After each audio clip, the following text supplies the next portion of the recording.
Welcome back. Don't know if you can kind of see us. You can kind of see us just a little bit. We have Miss Riley Stork here on the interview. Riley, you had some aces in that match. You know, not known for your aces, really, as I had said that in the broadcast, but you had a few aces. What was key tonight to getting the win here in the first round of playoffs? I think the key for tonight was really just taking our time and minimizing our errors each play, and that's something we've really been working on during practice is minimizing the amount of errors we have in a set because volleyball is a game of errors, and whoever has less always wins. Right. You know, coming off a tough loss against Lewisburg Tuesday, you had to get some moment. Didn't really get any momentum there. You were hoping for some momentum, and what was key to coming out and just dominating here at home, your last game at home? I think, Tuesday we really struggled with our offense, getting really good points and stuff, and so tonight we were really focusing on being able to score good points instead of just the easy points, and good points always hypes up the game, and you always want to have energy on the court. So right, a lot of energy tonight, and it led y'all to the win. And Riley, congratulations on your last home victory win here in the first round of playoffs. Looking forward to see you next week against either Clinton or Oxford. Don't know yet, but congratulations. Thanks, Wesley. Here with Kennedy Streitenthal. Kennedy, how do you feel on the scrappy dub? Oh my gosh, it was insane. I know we're tired and we fought hard, and that was an amazing fight, and I'm so proud of everybody on the team. Yeah, no kidding. It took everybody tonight. How about them girls coming off the bench tonight for y'all? Oh my gosh, they did an impactful job, and it was just I can't thank them much. They just did hands down the best job. Kennedy, I seen you on most of your kills, kind of getting in toward the sideline of Hernando. How do you feel about it? I mean, you were just pounding that right side. You know, that's the spot we were given, and I was just trying my best to go there. I scored once on it. I was just keep going there until they dug me, so I was just trying my best. Great job on the big win here tonight in Hernando. Hostile crowd. Great job on the dub, Kennedy. Thank you so much. Welcome back, ladies and gentlemen. We are just about 2 minutes and 50 seconds away from starting the third quarter. A little interview for you going with Miss Avery Harrison. Avery, what was the speech from Coach Hayden during halftime? Just to pretty much play defense and pick it up a little bit, that we're doing good. We just need to stop turning the ball over as much and play better defense. Definitely struggled there with the free throws in the first half. We also need to capitalize a little bit at the free throw line, you know. Yeah. And what do you think the biggest thing that y'all can do to turn this one around down by 10? Stop turning the ball over and make free throws. I do agree with you. Well, Avery, hopefully we can pull this one out. Thank you. Good luck to you. I was Quick interview for you with Mr. Jason Curry. Jason Curry, 40-23 headed into the half. What can we do better to come out of the locker room to spark here in the third quarter? Box out, rebound, regular basketball stuff. We're just not doing it right now. Yeah, a few turnovers, you know, they created havoc on the defensive end and just couldn't get much offense going. What is the key to getting the offense going for the Jacks? Get the ball in the playmaker's hands, get open layups, be patient. Let's get this one back. Hopefully a turnaround here in the second half. Good luck to you. Welcome back, ladies and gentlemen, to the post-game interview with Mr. Jason Bobo. Jason, outstanding game tonight. No, we didn't pull out the win like we wanted to, but take me through that injury that you had to go through, like towards the end of the third quarter.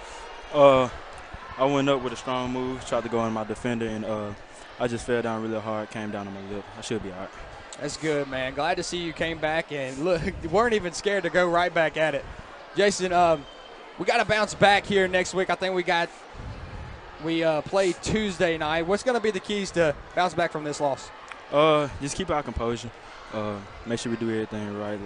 We played pretty good tonight. We just let some things get out of hand and slip away from us, but we should bounce back Tuesday.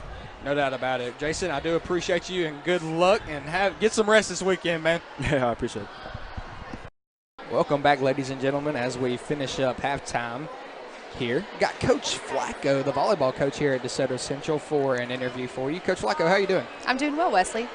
That's awesome. Coach, finishing up the season last year, came up a little short, as we know. How excited are you ready to get back on the volleyball court? Well, we start practice again after spring break, so I'm definitely ready to get back in there and start working out, do a little conditioning, strength and training, and just kind of see what we're working with. We obviously lost some big seniors, but we have some really good younger girls coming back, so I think we're going to have to rebuild a little bit, but I think I'm excited about what we have returning and just the work ethic that these girls have day in and day out. I'm more excited, just as you are, just to get to call some more volleyball games next year. It being my senior year next year, I know you're going to hate me being gone. But, yeah, lost a lot of big players, a lot of front girl players. Lost Kennedy Streigenthal, Riley Stork, Sydney Sides, all of them, Callie Newman. Lost a bunch of girls last year. But, as you said, looking to bounce back after all that. On a more comforting note, who do you think is going to be your funniest teammate this year? Well, that was Molly Beth, and since she left, somebody's going to have to step up and take that. Fulfill the task. I mean, that's hard to come after. Yes. I think goofy-wise, Emma Ramsey is probably going to be up there. So that's somebody that I think will keep people entertained for sure. Well, Coach Flacco, we're about 2 minutes away from finishing up halftime, and we'll have the Jags right back on the floor. I do appreciate you for coming over here and talking to me during halftime. Thanks, Wesley. Wesley Sides here with a few of our volleyball seniors. This is Lonnie Cook and Molly Beth. A few questions for y'all today. Who is the funniest teammate, Molly? I'd have to say Emma Ramsey. What about you, Lonnie? I'd say Kennedy Schreitenthal. I got you. Who sweats the most, Molly? I think I'd have to say also Emma or Amani. I'd say Riley. All right. Who hypes y'all up the most before a game? I think Megan Harris hypes me up. I'd say Maya. Me and her hype each other up a lot before the game. Well, this has been a few questions here with Wesley Sides and Lonnie Cook and Molly. Back to the action. Hey guys, here with Coach Hatcher for an interview for you. Coach Hatcher, in order to win tonight, what are going to be the big keys to the game, knowing that we have to stop Zebo and Isaiah? Starting off with Isaiah being 6'8", I mean, he's very tall, very, very tall, loves to block shots. So if we can get him in the air, try to get some fouls on him early, hopefully get 3 in the first half, take his opportunity of scoring out of the game, especially the first half. Maybe that'll help us. Zebo, especially when it comes to him being so physical. If you're on the block, you're definitely going to have a hand on you. He loves to rebound. He loves to get trash buckets. If we can keep him off, that's going to be 2 of the main keys to hopefully getting a chance to win it tonight. All right. With district play coming up here in a few weeks in the last stretch of the regular season games, what is the biggest thing that we have to do to get some wins under our belt? I think over the last few games, we've started to gel a little bit better together. I think the guys are starting to try to enjoy. It's kind of hard to enjoy. Right. Not winning the game so far, but they're doing their best. They're doing the most they can right now to enjoy it and become a better team. We're going to look for a lot better play out of our younger guys, see what they can do, see what they can pour into it, and also try to help Michael enjoy his last little bit of his senior year. Right. Hopefully get him some big play. I mean, he's had 2 or 3 games where he's really close to a double-double. I'd love for him to get into that double-double late, especially the last 3 or 4 games. Right. But to go moving forward, we got to talk a lot more on defense. I think that's going to help us because we give up a lot of backside layups, and if we can stop that, I feel like we'll do a lot better. Right. Well, on a more heartwarming note, who is the goofiest teammate on the squad? Oh, Jason Curry. For sure, Jason Curry. By far, Jason Curry. Well, ladies and gentlemen, back to the action. Hey, Wesley Sides here with Coach Montague for a preseason interview for you. Coach, coming off the Big State Championship win last year, what are your expectations for this season? Well, for starters, we started the beginning of the fall with 2 slogans, so to speak, and they're on the back of our practice gear. One of them being practice like a champion, and then so that's one of our focuses is just to take care of each and every day and practicing practicing well and focused and carrying that from August all the way to now. And the other shirt says "So what? Now what?" So what is, we won a state championship, but that's over. It's 2019, and we have to kind of focus on taking care of each day. It's not going to happen automatically. We got to make sure that we practice well each day and prepare if we're going to make another run. Right. Talking about focusing, what has been the main focus in practice since we just started about a month ago? That's probably just consistency, just trying to get better every single day, just 1% better.